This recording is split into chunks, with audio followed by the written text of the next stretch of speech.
Liquor scam కేసులో YCP మాజీ MLA Chevireddy Bhaskar రెడ్డిని ఇరికించే కుట్ర జరుగుతోందని అటు వైసీపీ ఆరోపిస్తోంది. ఆయన కూడా ఇవే ఆరోపణలు చేస్తున్నారు. తమ వాదనలకు అనుకూలంగా ఆధారాలు కూడా ముందు పెడుతున్నారు.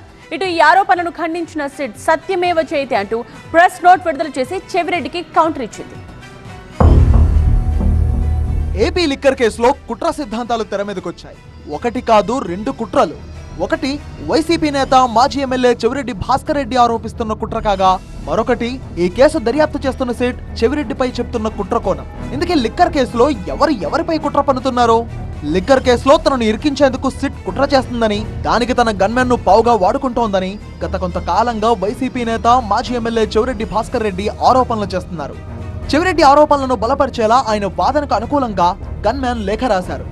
లిక్కర్ కేసుకు సంబంధించి డీజీపీకి లేఖ రాసిన కాపీని సీఎం, డిప్యూటీ సీఎంకు పంపారు చెవిరెడ్డి భాస్కర్ రెడ్డి గన్మెన్ మదన్ రెడ్డి. లిక్కర్ కేసులో తాము చెప్పినట్టు రాసి సంతకం చేయాలని సిట్ అధికారులు ఒత్తిడి చేశారన్నారు. చెవిరెడ్డికి లిక్కర్ కేసుతో సంబంధం ఉందని, 200 కోట్ల రూపాయల నుంచి 250 కోట్ల రూపాయలు రవాణా చేశానని ఒప్పుకోవాలంటూ వేధించారన్నారు హెడ్ కానిస్టేబుల్. తప్పుడు స్టేట్మెంట్ ఇవ్వను అన్నందుకు యూనిఫామ్ లో ఉన్న తనపై 10 మంది సిట్ సిబ్బంది దాడికి దిగారన్నారు. చెవిరెడ్డి గన్మెన్ మదన్ రెడ్డి ఆరోపణలపై సిట్ అధికారులు ఆగ్రహం వ్యక్తం చేశారు. చెవిరెడ్డి డైరెక్షన్ లో మదన్ కొత్త డ్రామాకు తెరతీశాడని ఆరోపించారు. విచారణలో సిట్ అధికారులు కొట్టారన్నది అబద్ధమన్నారు. చెవిరెడ్డి, మదన్ రెడ్డి ఆరోపణల్లో కుట్ర కోణాన్ని బహిర్గతం చేస్తామన్నారు సిట్ అధికారులు. మదన్ రెడ్డి ఆరోపణలపై డీజీపీ స్థాయి అధికారులతో విచారణ జరపాలని డిమాండ్ చేశారు.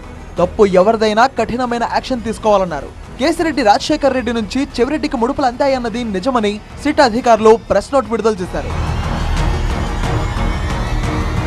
లిక్కర్ కేసులో కుట్ర కోణాలపై పరస్పర ఆరోపణలు జరుగుతున్న క్రమంలో ఇదే కేసులో చెవిరెడ్డి A38 కాగా A39 గా చెవిరెడ్డి మోహిత్ రెడ్డిని చేర్చారు సిట్ అధికారులు.